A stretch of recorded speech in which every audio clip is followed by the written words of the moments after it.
Have you ever felt it? That hollow space in your heart where God used to feel so close. You pray, but your words seem to bounce off the ceiling and fall flat.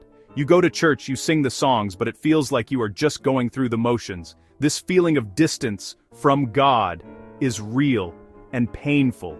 It can leave you feeling lost, alone, a little bit guilty, wondering what you did wrong to create such a chasm.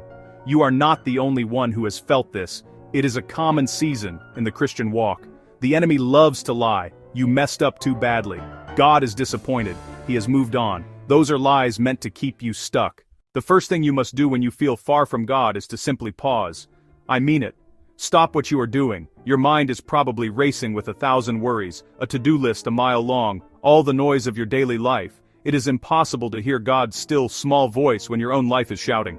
Make a conscious choice to shut it all out. Find a quiet place. Sit down. Just be still. This act of pausing is a powerful declaration. Schedule, distractions.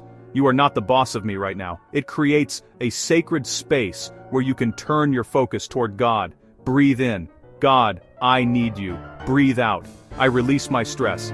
Intentional breathing calms the chaos and prepares the soil of your heart. When you're finally still, just acknowledge His presence. Lord, I am here. I am pausing for you. Now that you have paused, it is time to pray. Not polished speeches that sound like they came from an old book. Have a real conversation with God. Do not chase perfect words. Do not fear sounding spiritual enough. That is religious nonsense. God is not looking for a performance. He is looking for your heart. He is your Father. If a child says help, you do not turn them away. Simple prayers are powerful. God, help me. I feel so lost. Lord, I am sorry. I have been ignoring you. Jesus, I miss you. Please, come close. Your feelings are not a secret to God. He knows you feel distant, guilty, empty, confused. So tell Him, speaking out loud is for your heart. It releases the pressure.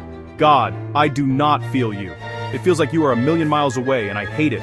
I am talking to you anyway. Raw honesty is worship. Faith that says, even if I do not feel you, I believe you are listening.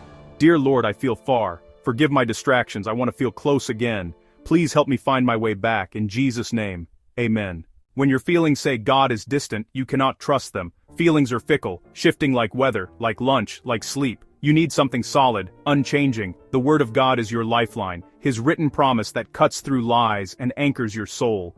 Start small. Find one short verse and hold it like a life raft. The Lord is close to the brokenhearted. Or, He will never leave you nor forsake you. Do not be afraid. Do not be discouraged. These are not just history.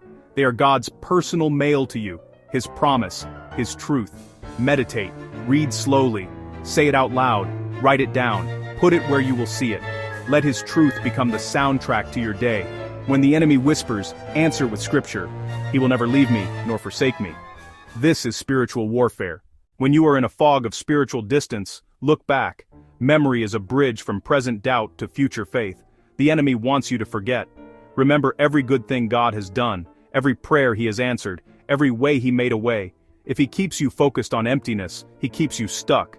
We will not let Him. Take a few minutes and deliberately remember when God provided for bills, when He healed you or a loved one, when He gave peace in crisis or sent help at the perfect time. These are stones of remembrance, proof of His character. Do not just think it, ink it. List at least 3 specific instances. Be specific. He provided the money for that car repair in 2022. He gave me strength through my mother's surgery. Keep it visible. Read it. Thank Him. Let gratitude shift your perspective from absence to His proven faithfulness. Sometimes the distance is not that God moved, but that we carry something blocking our connection. Often, that burden is unforgiveness, toward others or yourself. Guilt, shame, bitterness. Brick by brick they build a wall between you and God. You cannot draw close with a poisoned heart. It is time to let it go. Maybe they betrayed or lied and deeply wounded you.